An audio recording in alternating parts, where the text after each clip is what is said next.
We are back at it with another episode of Nick versus Everyone. And with me today, my one of my best friends, one of my ex teammates, one of my best ex coaching partners, my man, Yep. Cal Sherwin, is here to go one on one with the great one. What's up? What up, man? Good to see you again. It's been a minute.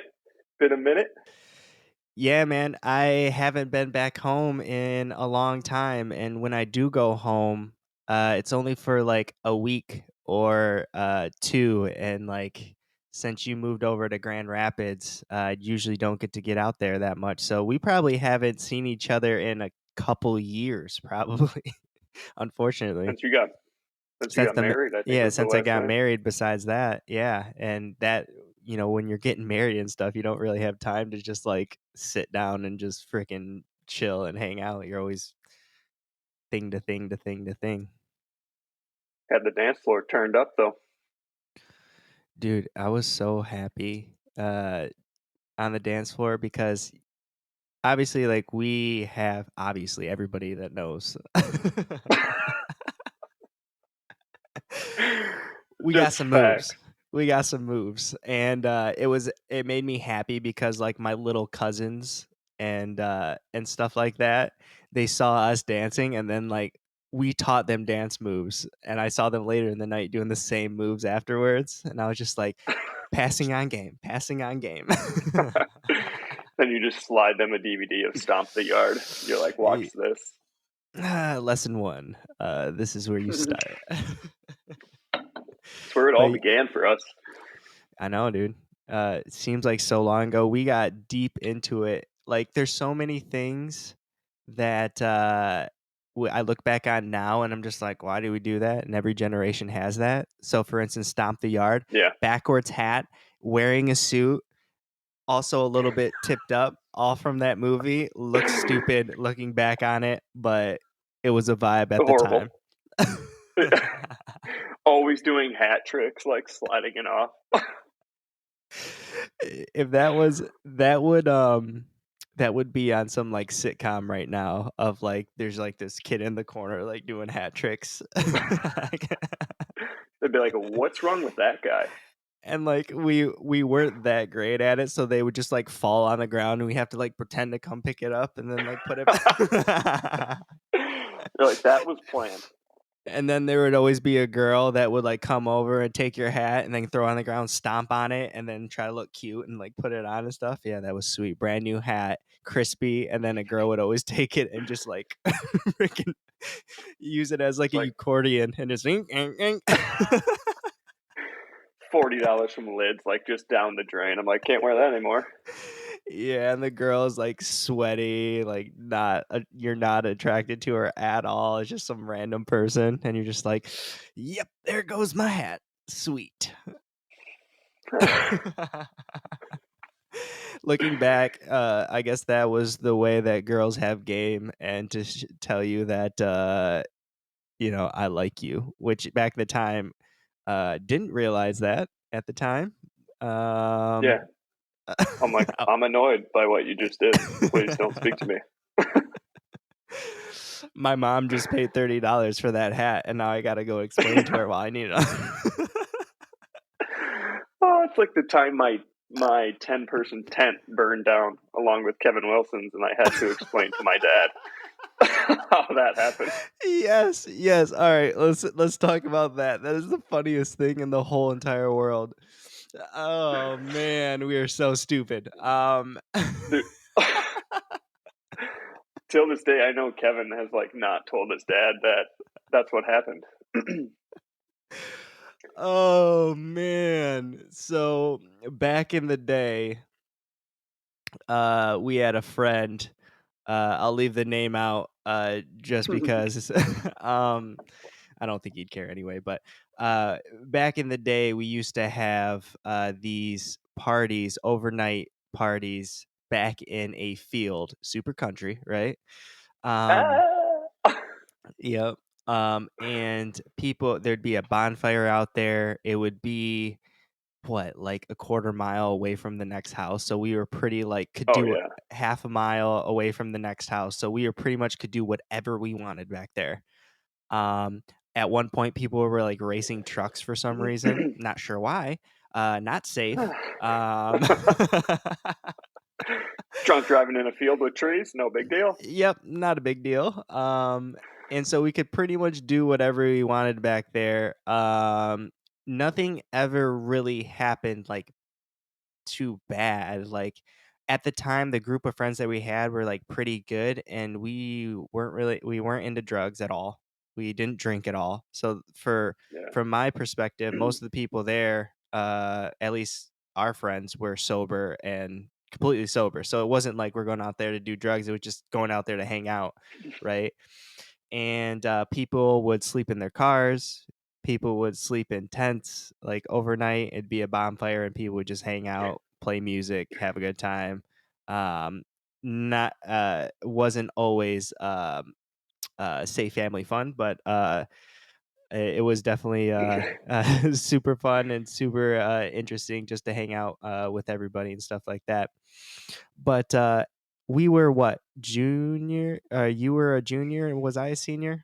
Yeah. I think it was my junior year. Yeah, so,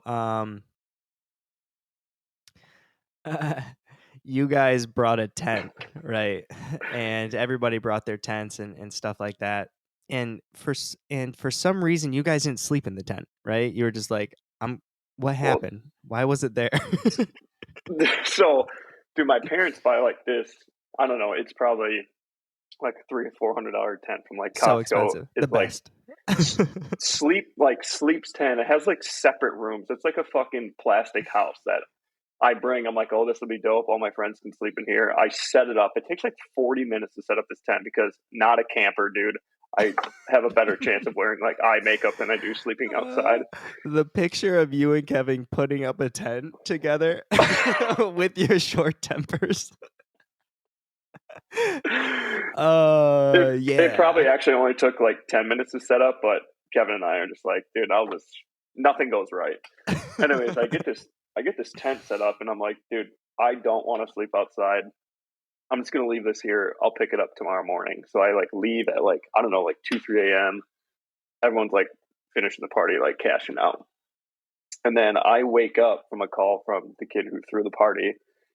It's like, I don't know, it's probably like 3 p.m. because I like slept all day, super tired. I'm like, why is he calling me? And he goes, hey man, what are you doing? I'm like, just woke up. What's up? What do you think, dude? He goes, I got to tell you something. I'm like, all right. He goes, my field caught on fire last night and your tent burned down. I'm like, what's up? You mean the brand new $300-$400 tent that my parents let me borrow? That tent? We're talking about the Yeah, same tent, right? like unboxed, brand new. First of all, I don't know why my parents bought a tent. Like they have never camped in their life. Like I don't know what they were gonna do with it. It I was don't on know if sale at like they had. Costco. They just walked in there and was just like, "Dude, this seems like a fun thing to do." They're like, yeah, hell yeah, bulk tents. Let's pick one up. Like, so he is like, sorry this happened. I'll give you $50 for it. I'm like, $50? I'm like, is this a GameStop, dude, for tents? Like, I'm like, no, Uh, dude, that's a $400 tent. How the fuck am I gonna tell my dad this happened? yeah, so I don't know how it started, but it was a makeshift bonfire and would get pretty big. And I don't think they put rocks around it like to protect it. I don't know if like No. the ashes like went into the air and caught something on fire, but I think the story was there wasn't any like type of rocks around the fire. It was just dirt and wood, and it was in a field, right? So there was just Yeah. like dry, I don't know, grass or weeds or something back there, Whatever's right? in fields. Whatever's in fields, right? And so yeah, it like slowly caught didn't like the fire department get called and everything? Like it Yeah. wasn't like a raging fire. It was like just slowly on the ground, just like just burning everything and smoldering my spreading. tent. Yeah. I think the funniest part is that I asked him to send me a picture because I thought he was joking, and then he sent me a picture of the pile of the rods that were left over from the tent. I'm like, I believe it. You need to find that picture immediately. I'm like, damn it. Oh. So when that was so what when you told your parents, like, how did it go? Like, what'd they do? I mean, my dad's a relatively chill guy, like you know him pretty well, but Uh-huh. I think he can have a little bit of a temper, and I believe he said, "Are you fucking kidding me?" We had all these plans to go on fun trips. Yeah, I just crushed their aspirations of like hiking in the Rockies and tenting. Just spent $300, $400. This is gonna be really fun. This is gonna be something brand new that us as a family are gonna do. Yeah, We're gonna go to Zion. We're gonna go road trips up north. This is gonna be a big growth opportunity to show yeah, our kids the world, right? And you just you just crushed it. stupid because I put it up in a field with no fire safety. And then you just left it there. I figured it would be fine. I remember specifically leaving and like the grass slash weeds were like covered in dew. I'm like, how did that light on Yeah. fire? Yeah. Yeah. So, long story short, I owe my parents a tent when I get my bread up. I guess my question is, did anybody spend the night there? Because if it was on fire, I feel like no one. Dude, that's what I was saying. Like, thank God I didn't. I would have melted. Oh man. Yeah, everybody saw you guys leave and be like, "Yeah, that's a good idea." Yeah, I don't know. I probably went home early too. I mean, we if me and Nate ever spent the night there, it was in like our car, and so good yeah, thing that the cars weren't there because, like, the tires, like, who knows what would cars would have just just exploded out like a movie, like a the Rock movie, like, all these cars are just yeah. exploding, all that good stuff. Oh my God, that would have been horrible. That's so funny. But, yeah, we had some good times back there and, got into we weren't the smartest kids in the whole entire world, but we made it. Yeah, with literally zero alcohol or drugs involved. Yeah, which today would be, like, unheard of. So, Yeah, like, now parents, if your kids are freaking spending the night somewhere, assume yeah. that they're Assume they're vaping. making and making TikToks in a field. Yeah, for sure.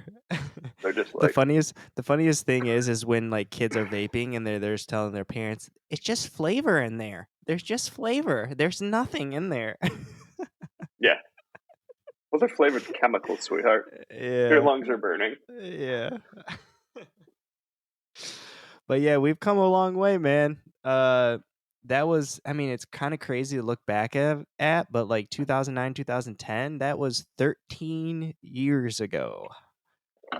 Unbelievable.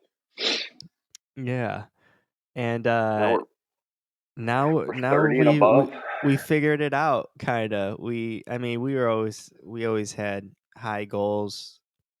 We always had confidence that we'd do something, and specifically with you, um, we call you Doctor Sherwin now. Crazy. No one thought I would make it, man. Went from a burning burning a tent to seeing patients and and saving lives. Growth in the last 13 years, unreal. Exponential at this point. So yeah, man, it's been wild. It's been obviously a long, long road. I'm kind of coming down to the end of it now. I've got, geez, 3 months left of residency. Mhm. Um, yeah, I mean, we can kind of go through that whole process and how I kind of got to that point. Yeah, let's do it. So, your path is similar to Nate's, but I'm interested in your perspective of it. So, let's start from the beginning. Uh, you went to a college for undergrad in Chicago, Dominican, right? Yep. And what what it was the is it what was the test that you MCAT? What was it? Yeah, yeah, MCAT's like the entrance exam for med school. Yeah. And how was that? How was that? That test? What is like an average score, and like what was your score? Yeah. Well, they've changed it a little bit now, the whole scoring system. Hmm. But back when I took it, I think I was the last year before they switched over to the new scoring system. But the national average is, I think, is like at that time was like 27. Um, Hmm. I had told myself like, I mean, I was interested in medicine, but I think like a lot of us, I had hoop dreams, man. Like I thought I was going overseas. Like my junior year, I was balling until I broke my back, and that's kind of when my perspective and my whole Hold mind, on. my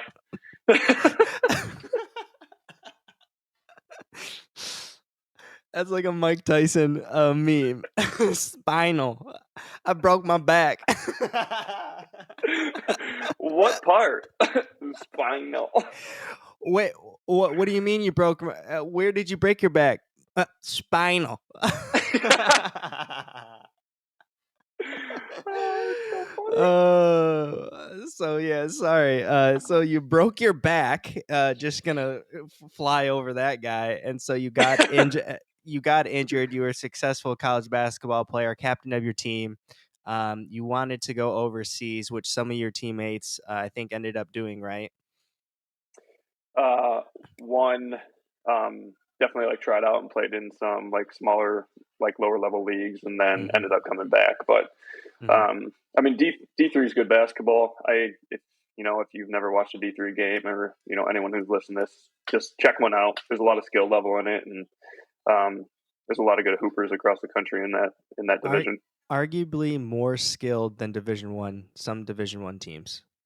I've Yeah, seen I some mean, Division 1 teams that are just like all athletes, all long, and like shooting 18% from three. You know what I mean? So yeah, like, where if you're a D3 player, your skill level is pretty high. Is pretty high. It's just maybe you didn't have like the freak athleticism or the freak size to go along with yeah, the skill. Long story short, so I would say the skill level under D2, D2, D3, all that stuff is usually pretty yeah. high.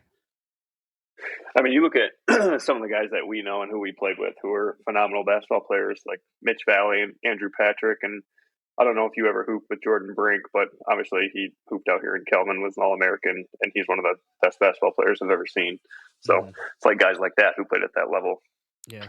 So Yeah, so you got injured, broke your back. I remember that time, and it lingered with you for a long, long, long, long time. Did you ever figure out like what exactly was it, like stress fractures or something? Is that what it was? Or yeah, yeah, I had gotten an MRI just because I was having like excruciating pain all the time. I had like a stress fracture in my vertebral body, and then broke like a different portion of my spine too, kind of where your nerve roots run through. because So I yeah, remember man, just during tried to re. I remember during the time you were like, yeah, I'm doing like stretches and I'm doing like physical therapy, I think Ace. it was, and it's just like Yeah. it's spinal. I used to uh, just, dude, ace bandage my like tape ace bandage, basically make like a corset for extra support, and then try to play. yeah, freaking Yes. crazy. Um, Stupid. but I that, have but the chronic back pain. yeah, it's not gonna get better without with just resting. That's all you can kind of do. I feel like I'm Yeah. not the doctor though. And but that kind of I feel like that get grinding through that is something that us and our friends have is like, all right, it's kind of like that Mamba mentality where like, all right, it's not going your way, something's a speed bump, but I'm gonna break through it, I'm gonna get through it, I'm gonna do everything I can. If I'm not 100% and I can only do 80, I'm gonna give 80%. You know what I mean? I'm gonna give everything I got regardless of the situation, right? And I think Yeah. that lesson, that you had with your back really prepared you for, like, med school. Yeah, and I think that's the biggest, I think for all of us in our friend group, sports has been probably the biggest part of our life. But I think just because all those lessons translate like so linear with everything else that we do. So I definitely think you're right. Like pre med with college basketball was, a grind in itself. And I think that definitely prepared me for, med school and that kind of workload. Yeah, 100%. I remember my finger dislocated and broke in a game, in high school my senior year. It's still crooked. This is me just chilling. I'm not doing anything. I'm just so the world, here's my finger. Like how It's sweet it so is. gross. I know it's messed up. Alien fingers, crooked, all that stuff. So I broke it in a game and I try to put it back in, because that's what Kobe would do, right? And little did I know it was fractured and stuff like that. So it goes back to that. All right, I have something broken. I do not want to come out of this game. I will not come out of this game. And I Yeah. think I rushed. I rushed myself back. I had to sit out or whatever for a while, but then the rest of the season, I just had that boy taped up, like Yep. together and stuff like that, and just said, "Frick it, like I want to play." Yeah, Star Trek. Pass me the ball. Pass me the ball. Guard the kid with the weird fingers. Oh, dang. But yeah, so so you got into med school, and were you, and going back to the test questions, what was your like scores related to like the average, I guess? Were you above, below? I was very average, and I told myself like I'm going to take this one time, and if I don't get in, I might go do something else. I kind of had my mind made up with that, but scored right around national average. I got a 28, so it Mhm. was good enough to get me in at Michigan State at their osteopathic school, same place Mhm. that Nate went. So kind of, it's actually Mhm. obviously your brother and I are close, and just like you and I are close, but Nate's been a fantastic mentor for me throughout this entire process, and our stories are pretty similar. So Mhm. And I'll just take a second to talk about Nate for people that are listening and interested in going to med school and things like that. Nate's grades were always like top 10, always in high school and stuff like that. Even in his in his undergrad high test scores, but his test score for his MCAT were actually below average.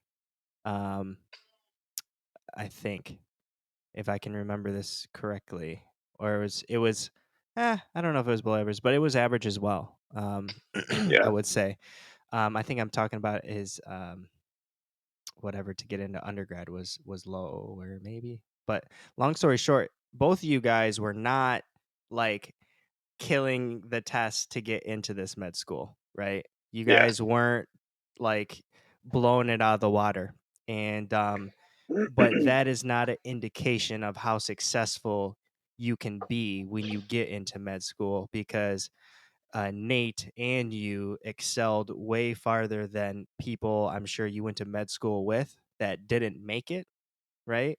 That dropped out. hmm And ultimately, you guys were one of the top people in your classes, and Nate was Nate was unreal. Like when you talk about like national stats, he Mr. was he 100. yeah, he was like top notch. You really like top percentile type stuff. So if you take the test to get into med school and you're not, you're average, let's say, that does not indicate how successful you can be once you get into the seat. And that I think that's a super important part. Yeah, I think all you need is that one shot of that one school to give you a chance, and after that, it's just put your head down and work. Um, I think test scores are just a marker to help kind of separate people when they're interviewing, because so many people apply to med school, and it's a difficult thing to get into, and it only gets harder when med school and then applying to residency because there's only so many positions. So a test score doesn't define who you are or who you're going to be as a physician if that's something you want to pursue. Hmm. And it goes back to the things that we talk about, the outside things, like, are you going to grind, are you passionate about it, are because I know both you guys, you guys are grinders, you both are mentally tough, you both are disciplined, all these things that we learn through sports, all those good things. And obviously you guys are very, very smart, on top of that, those things. But those outside things that you can't put on a test, you can't put on a piece of paper. Um, you both are leaders, captains of different things. All those attributes that are outside of the testing world is what really made you guys succeed, the most, I feel. Yeah. And I feel like I built my med school application around my sports background. Like I didn't have a ton of like volunteer work. Like I did some, but it was kind of like at the end during my gap year where like I kind of just need stuff to fill paper. But really my application was built around like, hey, I had a strong workload in undergrad with sports and pre-med and um, being a captain of a college basketball team and kind of talking about adversity, like having injury and still playing through it and things like that. I think that's the thing I talk about most during interviews. Yeah. Because give us a rundown of what, like, the first couple years of med school is with the test, like how frequent the tests are, like how much Yeah. you have to learn in those 2 weeks or whatever it may be, and just give a little behind the curtain look of what it's like to be in med school. Yeah, so I think you kind of already touched on this. Like Nate's brilliant. I don't think I'm the smartest guy in the room, like ever. I think I've worked harder than probably most You people. burnt down a tent, but yeah. Um, yeah, yeah. So like, there's that. um, but I actually came into med school not doing well. I approached my studying like I did in undergrad, where I would passively read. I could remember stuff back then, but like one of the first classes you do in med school is like biochemistry with like very complicated pathways. And I would just like passively read through this stuff, and I'm like, oh, I'm going to be fine. And I remember failing my first med school test, and I'm like shitting my pants. Like I just paid 40 grand for a semester, like to be here, and I just failed my first test. And that just kind of flips a switch in me. Like I got to find something else to get this done. But really, the workload. So how you enter into med school, at least for me, your summer class is just anatomy, and it's a pretty easy introduction. It's basically going into the anatomy lab, kind of going through system courses, whether that's neuro, musculoskeletal, cardiac, kind of learning the anatomy. After that, it really, really ramps up. I think my fall semester, first year med school, was 26 credits. So they truly describe it as like drinking knowledge from a fire hose, like good luck. So our tests were probably like every 2 to 3 weeks. And in that 2 to 3 week period, you would have multiple classes. So I think I had biochemistry, physiology, um, and then there was something else, but you would have to read like 400 pages, sometimes 500 pages per class in this 2 weeks. Mhm. And good luck. Like, I remember looking at Nate's book, and each one was like, "This is what I gotta learn for this test in 2 weeks." yeah, Like, that's what it is. yeah. So how did your process change when it came to studying? Like, what was your, as a sports person, like, you're already kind of built for to have like structured, like Monday, Tuesday, Wednesday. This is like, did you structure it out like it was like a practice? Like, how did you what was your formula for being successful in studying? Yeah, I think it changed from like semester to semester. That first portion when I had failed that first test, and I was kind of playing catch up after that, but I lost all my hobbies to be truly honest because all I did was like I need to get through this and I need to pass these classes and be successful. After that, I can pick up doing stuff that I loved. Um, so I went from passive reading to like locking myself in a room with no distractions. I'd put my phone away and I'd have a whiteboard and I'm just constantly like repetition after repetition, drawing out these pathways. Making flashcards has always been something that's been really helpful for me. Just because I think you need that repetition. Like set that aside. If you got that wrong, I'm coming back to that in 5 minutes and I'm doing that card again. So that's kind of how I transitioned my learning over like the next 2 years of at least textbook work. Mhm. Did you do like, because I'm thinking about Nate's process. Nate scheduled it like, all right, from this time to this time. It was so like structured, like, and there was no. It was so disciplined, no misses, right? So Monday Mhm. he had study sessions, never missing. Tuesday study sessions, never missing, and he structured it that way. Where is that what was successful for you, or did you just like I got to study all day, period, all day, every day? I felt like that in the beginning, but once I kind of caught up on that biochem stuff, I definitely structured my days like that, where I would block off 3 to 4 hours just to study like physiology. I'd Hmm. take a 10-minute break to have a snack or do something. Then after that, the next 3 to 4 hours are for my next class. And then after that, my next class. And at the end, I would try to do like one big review of everything that I just learned. Hmm. And that's basically 7 days a week for 2 years. Yeah. I remember like I would after every single exam that Nate had, pretty much every 2 3 weeks, I would go to see him in Lansing the day of the test. So like everybody's done with the test, so they don't have to study. So they'd go out and to the bars Med or school whatever. Mondays, baby. Yeah, med school Mondays. Nick was there for med school Mondays to see Nate pretty much consistently every week, every 2 weeks. And one thing that I thought was super interesting because Nate was so structured and so disciplined in doing that stuff, he would tell me like, yeah, like most of the people here, and they would all like complain how hard the test was and all this other stuff. But they were also like doing the same thing that you did in undergrad, like cramming the night before, staying up all night on Red Yeah. Bulls and stuff like that. But Nate was just like, I already did all the work. Like I was disciplined. I didn't miss any days. I was structured. I put the time in so I didn't have to do that. And it was extremely successful for him being like the top percentile like in the nation type crap. So like Hmm. um what I'm hearing from you is kind of the same thing where all right, you got away with it in high school, right? You got away with it in Yeah. undergrad, but when you get into med school, it's like, all right, you got to have a plan, you got to be structured, and you have to be disciplined.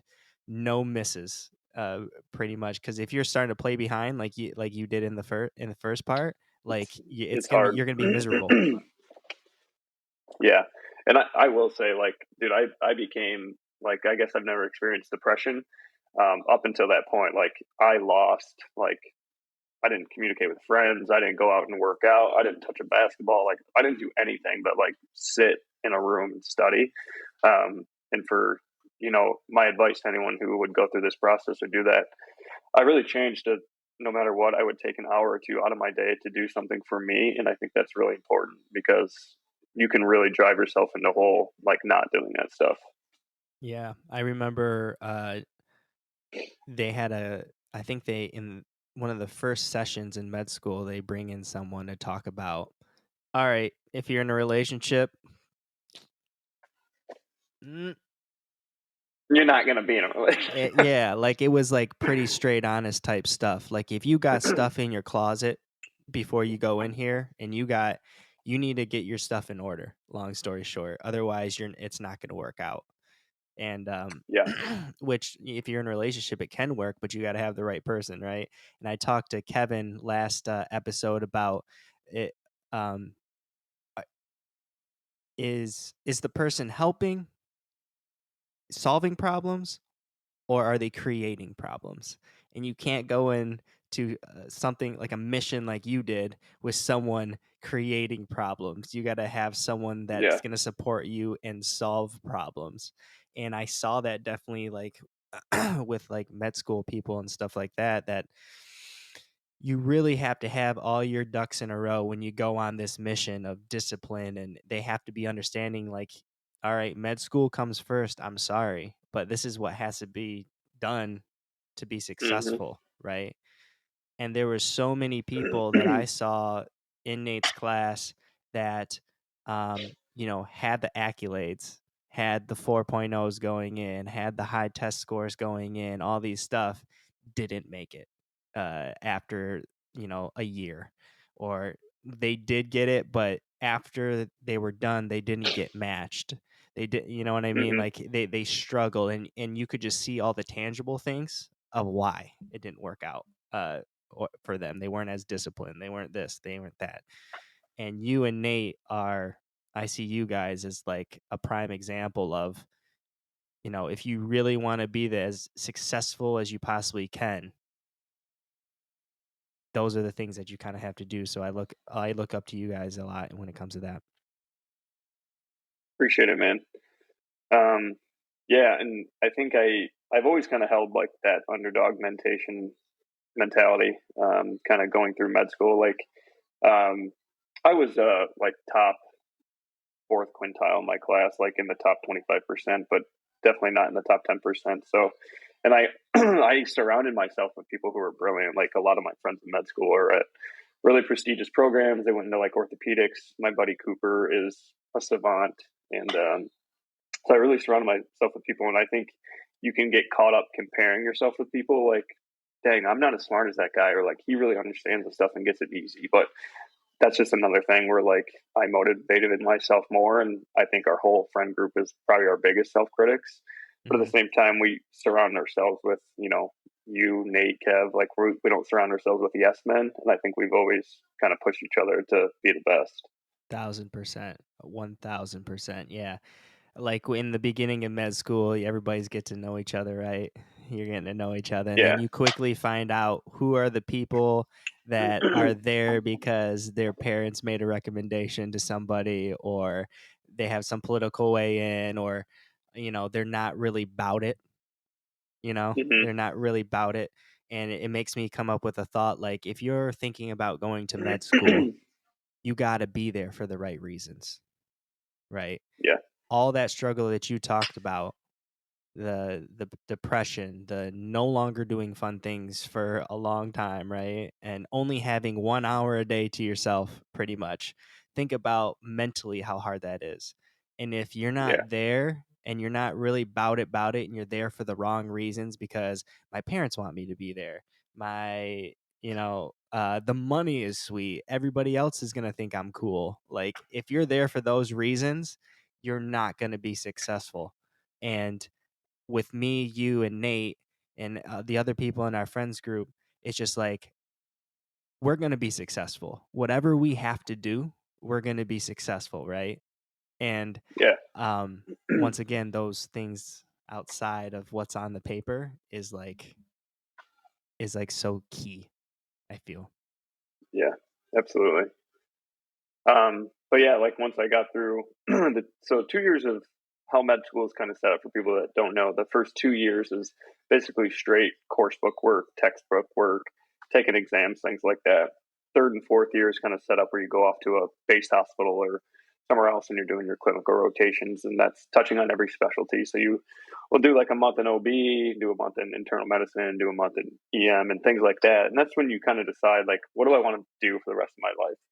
I think people when they're like, "Oh, what's your residency?" and I tell them like emergency medicine, they're like, "Oh, are you going to be a surgeon?" I'm like, "No, I'm going to be an ER doctor." And there's pathways out of that where you can do fellowships and things like that. But um, so yeah, I decided kind of early on I was going to do emergency medicine. It felt like that was the right thing for me, my calling. I fit with that personality of those people, and then I'm out in Grand Rapids now at Spectrum Health, which was my number one program that I ranked, and obviously Nate went there as well, and I got to train with him for a year.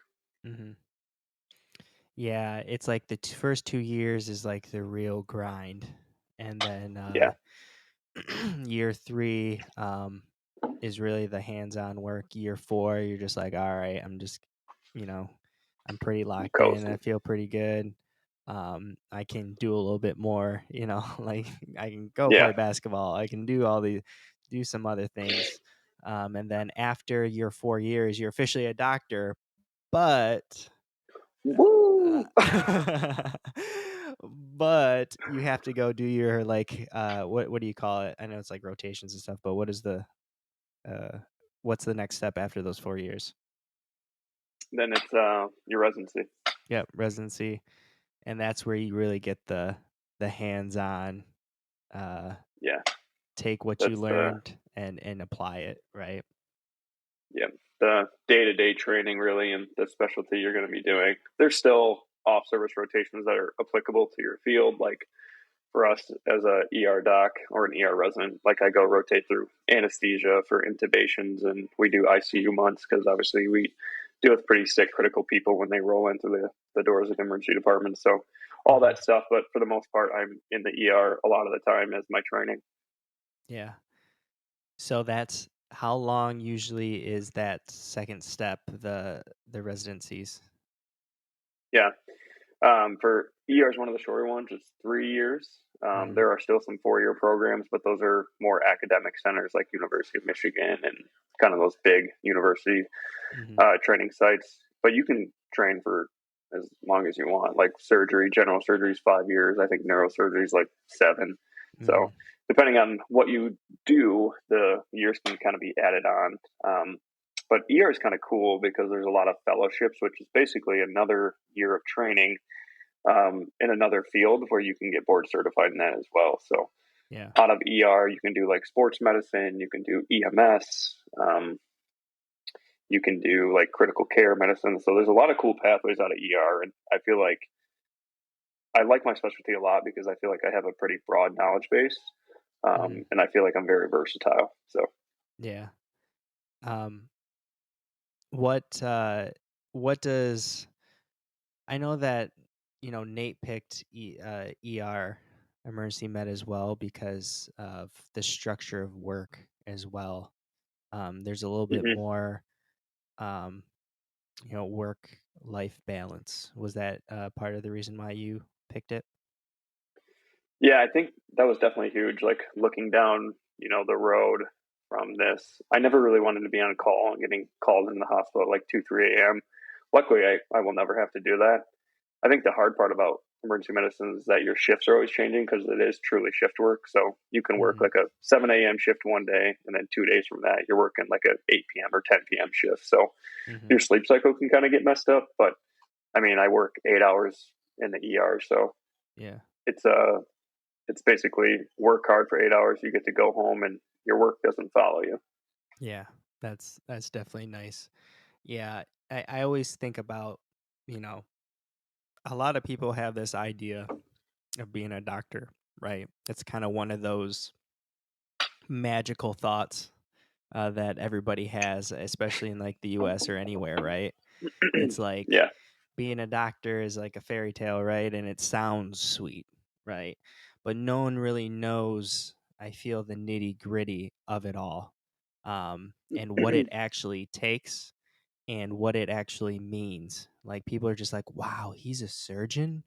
Like, wow, he makes so much money. I want to do that too. She makes so much money. Wow, I want to do that too. But they work 24 hours a day. You know what I mean? Yeah. Like, you know what I mean? Like, yeah, they make a lot of money and stuff, but they have to go, 4 years undergrad, 4 years of med school, and then what, like 8 years of like Yeah. actual Five, stuff after that. 5 plus years. Yeah, yeah, 5 plus years, so what's that? Almost 20 years of, like, school, and then once you get out, like, yeah, you're making big bucks, but you're working 24-hour shifts how many times it's hard. It's not a fairy tale. It's yeah, there's some great perks to it, but you really have to Yeah. be about it and really passionate about it. I think that's the biggest thing. If you don't get through all of those tough times and those tough steps without being passionate and truly Hmm. about it. And and I think that gets kind of lost in the shuffle. Like I talk to people all the time and the conversation is like, man, I wish I could have went back and, went to, med school because, it seems cool. And I'm like, yeah, it is. It's not that cool. It's hard, man, and it's worth it. It's worth it Yeah. because you guys are doing great work and you have a great purpose. And when you leave, you affected people's lives in a positive way, right? So it's 1,000% worth it, but you have to be about it to get to that point of it's not easy. Um, Definitely not easy. Yeah, and I think the money is a little bit of a misconception. Yeah, doctors get paid well, but I also have $300,000 worth of loans looming over my head at like a 6% interest rate. I'll Mhm. pay that off. Like financially, I'll be okay. But there's a lot of stuff that comes with that, and there's a lot of liability that comes with our job, and there's always Mhm. risk for litigation in the future and things like that. But obviously, we go into work and try to do our best and do right by people every day. But Mhm. Yeah, and I feel like a lot of young doctors make mistakes to like they get right out of their residencies and then they start balling out of control, right? And yeah, like, oh, dude, I'm a doctor now. I should have like a 2-3 million dollar house or whatever, and just ball out of control and just because your income is what it is. I mean, I know that there are people who make a lot of money in the field that I'm at and have very yeah, little money when it comes to like retirement and like savings. And so I think that if that goes to another point that I just think of is like if you want to be a doctor and because you want other people to think of you as a certain way, and I feel like when people ball out of control and live above their means, it's because they're living for other people and other yeah, people's perception of them, um, which which obviously if you're doing anything because of what other people will think of you and like that's your motivation, that's not a way to live. That's not going to be good for you. yeah. Unless you have money like Bieber, Yeah. then you shouldn't be blowing racks like that. But that Yeah. guy can't run out of money. There's people with tens, 20, 30 million dollars that are still worried about money, which is Yeah, crazy to think which is about. crazy. Yeah, that are still worried about money. So I think I go back to Coach Lance, back to our basketball days. One of the things that he always preached that I've always Shout kept out with Coach me. Lance. Shout out Coach Lance, right? Um, and is live below your means. I mean, if you're in a place where you don't have to worry about money because you're living underneath your means, just think about how much less stress you're going to have in your life, and you can really focus on the important things, right? Yeah, dude, I actually really appreciate where we came from and the people we got to like call mentors. Like Coach Lance is a perfect example. I Hmm. think from an outside perspective, if you look at that guy coach, you're like, he's crazy, Hmm. but he's passionate, is what it is. Like Hmm. he was a guy that had our backs no matter what, Hmm. and the lessons that all of us have picked up from that guy and how selfless he was when it came to helping us out, wherever it was in our life, I think is just outstanding. Like I'll be Yeah. friends with him forever. When it comes to high school coaches, I don't think anybody put as much time and pride and passion into being a high school coach that he did, because Yeah, he not only was he like locked in for like coaching wise, just straight X's O's, like always thinking about it, always thinking about like what they need to do to improve, but it was always the lessons outside. It was getting kids into college that wouldn't have a chance of getting to college without, his yeah, help pretty much. Getting kids to play college basketball that wouldn't have opportunities if it was just another coach just thinking it as a hobby. It wasn't a hobby to him. It was important to him. And so, and I look at, in his tenure, um, I think that we were the best team my senior year, your junior year, not only because we were successful like on the court, but our resumes outside the court post basketball is probably the best, uh, up there with the best in like the school's history, if not like expanded outside of those things. Because we have, three doctors on the that were on the team, right? We hmm have, financial advisors. We have so many people that are successful um, in so many different ways, and Kevin is a business owner. You know what I mean? And like, so there's yeah, so many people that were on that team that are now super successful outside of basketball, and I think it's because like going back to the story about partying in the field. We were about being successful, right? So we weren't drinking, right? In high school, Yeah. we were, not doing drugs.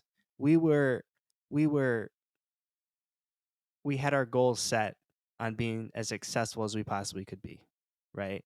And we learned all these things that made us successful, the discipline, the things like that. And then we all became friends and we all Yeah. rubbed off on each other. And with our competitiveness between us, we're always rooting for each other, but we're also competitive as well, right? And we just keep raising the Yeah. bar, keep raising the bar, keep raising the bar. And that's why when you say I'm so happy where we came from, I group of friends like us and teams like us don't just come out like are just so rare, I feel. And we are so lucky to have been put in the to cross paths, all of us together. And it was really stars aligned, I feel like the right coach, the right people, the right parents, the right time. Yeah. It's so crazy and such a small percentage, but man, we keep pushing the bar, and hopefully, um, our tree, just like Coach's Lance's tree, that we can continue that on and help the people, that are coming up as well. Yeah, absolutely. Yeah, looking across our friend group, it's pretty outstanding between Cam and Stinch and Kev and Hmm. Lance, Justin, you and Nate. It's pretty impressive. Jordan, gonna take over the business. Justin, an advisor, changing people's lives when it comes to money. Cam, doing great Just things. sitting Just on millions. Cam killing it, and really, winning awards, all these good things, and Lance is a doctor, and so, man, it's just like I mean Danny Gregory is a PT. Like everybody is doing, Danny Gregory defense. yeah, freak athlete, yeah. uh but yeah, everybody's doing big things, and people where we come from, I mean, it's better than a lot of places, but people where we come from, that this is very abnormal. um and it's crazy, man. I look back at it all the time. uh when I'm out here, it's a sunny day, I'm looking at the mountains, I'm looking at the ocean, I'm like, how'd I end up here? This is crazy, Yeah. right? It's crazy. Like, I'm not really, where I'm from, people, don't get here. And Hmm. I was just crazy enough to have confidence in myself just to be like, I'm gonna figure it out. You know what I mean? My path wasn't as direct as yours and Nate's, where it was like, all right, doom, doom, doom, doom. I tried to be a physical therapist. The farthest I got was on a wait list. Didn't decided to take another path into business, and took another path into another business, and took another, and eventually Yeah. all I needed was an opportunity. And once I got that, I had the tangible things, just like you and Nate, um, to build something and to make a name for myself. So if anybody gets anything from this podcast, it's you got to have things that are not on paper, I think. Yeah. Um, Yeah. It's it, crazy, man. I know, like, you went out to California with very little, and little, I know you and Rachel were living like in a studio apartment, just no a space, just box, no money, a box, grinding, man. two windows that were shaded by trees, so there was literally like not a lot of light coming through that thing. Um, it was the surrounding areas was not the greatest. So yeah, it was definitely a grind figuring it out. Not that much money in my bank account, like being able to save very, very little above what our expenses were, and grinded. That's it. Had high confidence, grinded, and we're in a better place now. So yeah, life's crazy, man. Life's crazy. Um, How but how you feeling about baby girl coming? man, I can't wait. Um, I see Margot, Nate's Yeah. daughter, and I'm like, dude, that's gonna be me. And like, you know, coming up here soon in like a year. In a year, she'll be that age, or whatever, 2 years. And I feel like I have a very healthy mindset when it comes to it. No one's ever ready to become a parent, no matter if you read a Yeah. thousand books. You know, like no matter if whatever, you can be as prepared as you think you are, but ultimately, you're gonna have to figure it out. And I think I've always been a person that's been really good in coaching as far as motivating people, working with different personalities. So whatever personality that comes out, and she is like, I feel like uh, I've always been a pretty good mentor. So I'm hoping that I can take those skills and raise a daughter that has a good, you know, head on, has a good head, smart, not, you know, crazy, going to fields and burning down burning down tents, those type of things. So I'm excited. I'm not a person that gets like super in my head and super nervous and super scared and all those things. I'm just like, me, I'm just like roll with it and I'll figure it out. That's how I kind of am. Now I did buy some books and I'm reading some things and I'm trying to be prepared as I possibly can, but I'm not overdoing it. In a way, and I'm mindful of advice. Um, I Yeah. feel one thing that kind of annoys me is like moms who give other moms advice, and it's like most of it's crap. You know what I mean? Uh, Yeah. like you as a doctor, like COVID advice. That's how I feel like it is. Uh, like parenting advice is like COVID advice. Like credibility is huge, right? Of who it's coming from and Right. all those things. And there's a lot of wonky, wacky things that sound great, but anybody can make something sound cool. True. Yeah. So it's kind of just like I ask advice to like my parents and things like that, but at the grand scheme of things, just like anything, you dive in, just kind of like marriage, like you're never gonna be like totally prepared, and it's kind of one of those things where you dive into it, you figure it out, you have an open mind, you have these tangible things that we talk about, um, and if you have those things, I think open-mindedness is the biggest thing. Like whatever happens, like we have counters, we have options. Like some people get like so like it has to be this way, it has to be that way, it has to be this way. Hmm. So Yeah. yeah, I don't know. Got to roll with the punches, and I think any of that is just such a Mm. huge learning process and step. Obviously, I think I'm pretty far away from that lifestyle, but I think you and Rachel are going to do fantastic. I mean, you guys are both very good-hearted people, and obviously you care a lot about each other. And I think you guys will do fantastic. No worries, no problem. And then you'll be back in Grand Rapids. We'll just raise families together. That's what I'm saying. My dream is to buy a big like plot of land, like big, like 20 acres, and build my own road, and Ladaga Lane. build a house on the road. Uh and yeah, that's my dream. Because when I buy a house, I don't want people telling me what to do with it. When you live in subdivisions and stuff, like there's Yeah, there's rules. Like, dude, I just spent a $500,000 on a house. I'm pretty sure I can do what I want.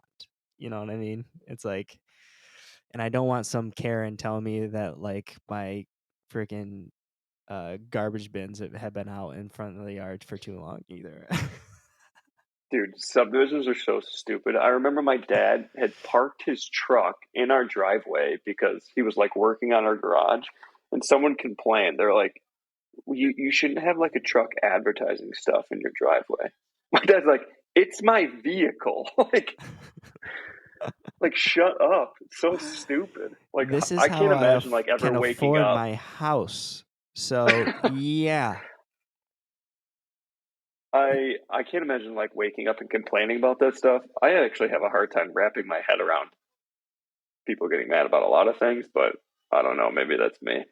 I got issues.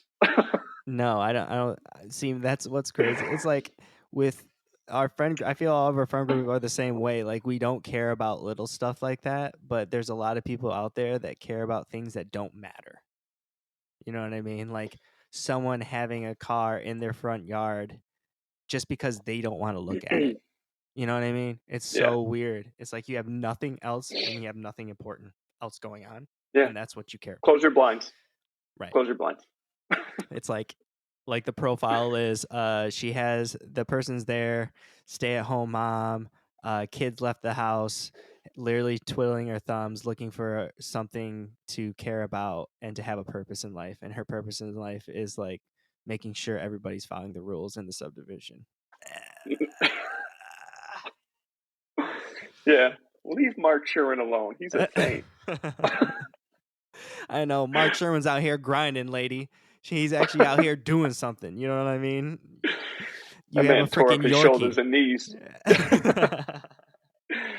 Yo, chill out. We got mini schnauzers. Yeah. Dude, the freaking Gandalfs. What? uh, Lexi's Gandalf the Grey. yeah, 1000%. But we're about at an hour here. I got one more thing to leave us out. To leave us. Um, One argument that I always have with Rachel, and Yeah, let's uh, hear it. uh, so I know that you've gone on many dates, right? What are some things that is the worst thing to order on a first date? And I'll go first to let you think and show Okay. you where I'm going with. Okay, I think one of the worst things to order on a first date that a lot of people do are salads. Here's why: it's too much work, right? You usually have to cut it up, right? Too much work. You're talking scrape, scrape, scrape, scrape, scrape, scrape, scrape, scrape, scrape, right? The person trying to talk it over, all they're hearing is like, right? And you're just like, oh, fuck, oh, shit, oh, right? Number two, has anybody ever been attractive while eating a salad? Because you have to like open up your mouth really loud or really big, right? And then the sauce always like gets on your mouth because it doesn't always go in perfectly. It's just like a bunch of things just like everywhere, just like this, right? It's not like organized at all and not easy to eat. And then when you're eating it, like it's just like, and you're like trying to talk to someone, and it's just too much work and too many things to consider while you're trying to talk to somebody, right? So that's my number one. I mean, there's other things that suck like wings, like probably not. Like long story short, if it's not easy to eat, like very simple and easy to eat, like your purpose of being there is to talk to someone and to get to know to someone. And if you're eating a salad, like you're not going to look good. It's too much work. There's too many things that could go wrong.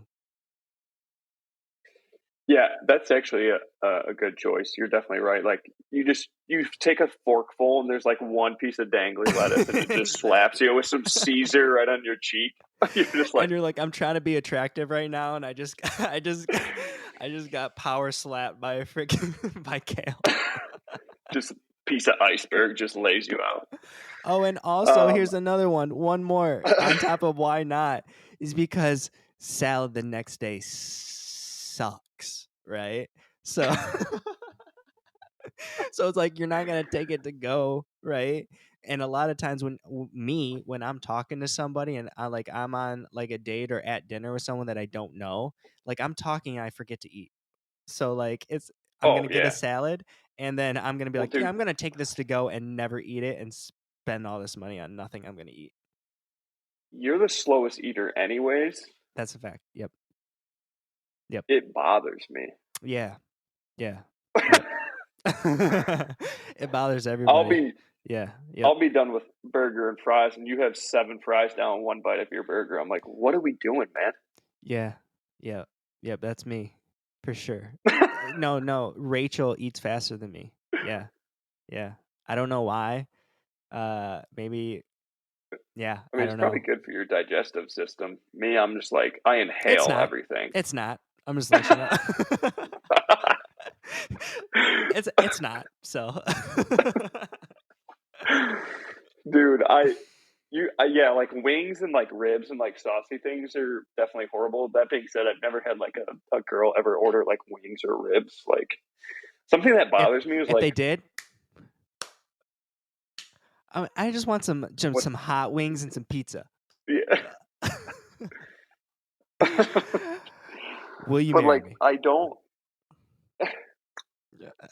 I uh I don't like when women try to act like they're not hungry or like don't want to eat a whole lot on the first date. Like, baby girl, fucking eat a burger, eat a whole pizza. I don't give a damn. Yeah. Like, I love food. I know like you and Rachel do like the finding the best foodie stuff around California. Hmm. Living in Chicago kind of opened up that culture for me as well. Like, and I lived down there with no money. I was a college student, but Hmm. I've definitely gone to some places where like this is fantastic. Grand Rapids has a pretty decent food scene. It's okay, but like I appreciate a good meal because it's like the conversation, the experience of it. Hmm. So if I'm taking you on a date, I want you to order some food, and Yeah, better yet, when you don't eat it, I want the leftovers. I'm yeah. taking that shit. Uh-huh. Yeah. And to add on to that, if they say like, "Oh, I'm not hungry," it's like they're so nervous, right? I'm too Oh yeah, nervous to eat. I'm not hungry because I'm so nervous. Like that just sends like a level of anxiety. Like you could feel the anxiety at that point, and you're just like, all right, all right, cool. Like yeah. They already I'm have gonna. bubble guts. They're shitting. But I do have to go to the bathroom. I'll be right back. So yeah, I mean, even if it's if you're not like super hungry or whatever, and you're in that situation, just like you can just order something. Like, all right, like I'm just gonna have some like chips or like just something. Like, hey, I'm not very hungry, but I'm gonna order like something legit, and I can always take it back later. Like, Yeah, at least make it seem, or don't even say you're not hungry because then it makes it seem like you're nervous. So like, order something. Oh, and then at the end, you always can do the Nick where, oh, I was so interested in talking to you that I like didn't eat. Oh, yeah. oops. Oh well, take it home. We're good. Oops. If I was that person in that situation, I'd be like, "Oh, I'm gonna pick something that's good the next day, not a salad, right? I'm gonna pick something that's Oh, good the next day because I know I probably won't eat it, but pa- it's all good." pasta always slaps Yeah, 24 hours after. yeah. Now, pasta's another one that could be because the sauciness, right? With Yeah, the one noodle hitting you in the head, yeah. right? Um, the Sauce on your shirt. scrape. Sauce on your white shirt, yeah, thousand. Yep, Yeah. there's another thing to consider. But yeah, I Anything mean anything saucy is chicken just tenders, bad. number one, chicken tenders, easy. You're six. Yep, You're six. yep. Quesadillas, easy, Delicious. easy, delicious. There you go. But yeah, that's a good one. That's a good one, sure. But all right, man, that's it. Oh damn, I was just took down the whole entire set, like everything. That's it. Uh, Thanks for joining me, man. The whole reason of Absolutely. me starting this podcast and a big reason was to catch up with people that I don't talk to often enough. I know we don't talk that much. I'm always thinking about you. Me and Kevin are always talking about you. We were actually talking about you the other day, and we're like, we got to check in with you. It's been a minute. Uh, so I was like, yeah, I'm actually about to do a podcast next week and talk to him, so I'm like super excited about it. So a huge reason why I wanted to do this is to make sure I check in with people. And thanks for coming on. Man, I can't wait to hang out with you again. Miss you, and I can't wait to see you soon. Yeah, man. I appreciate you having on. I had fun. I feel like I kind of do a bad job of keeping in touch with people. Sometimes I kind of get wrapped up in all this stuff, especially Hmm. coming down to the end of my year. So, no, man, I'm glad you're doing well, and this has been a pleasure. So, I'm happy to jump back on if you ever need me again, and hopefully we'll get you back out here to Michigan shortly so we can chill. Yeah, my dream, and this will happen. I want to have you and Kevin on one podcast. Put a advisory on the front. It's Everybody's about getting to be fired. bad. Everybody's getting fired. We're all gonna be hobos. Yep, yep. I'll get called into the office. They're like, "We need to talk about something. We saw a video, Yeah. and it's not the video we filmed." Nope, nope, not that one either. Yep, for sure. Bye, man. I'll talk to you. Be easy. All right, man. Yep. All right. Peace.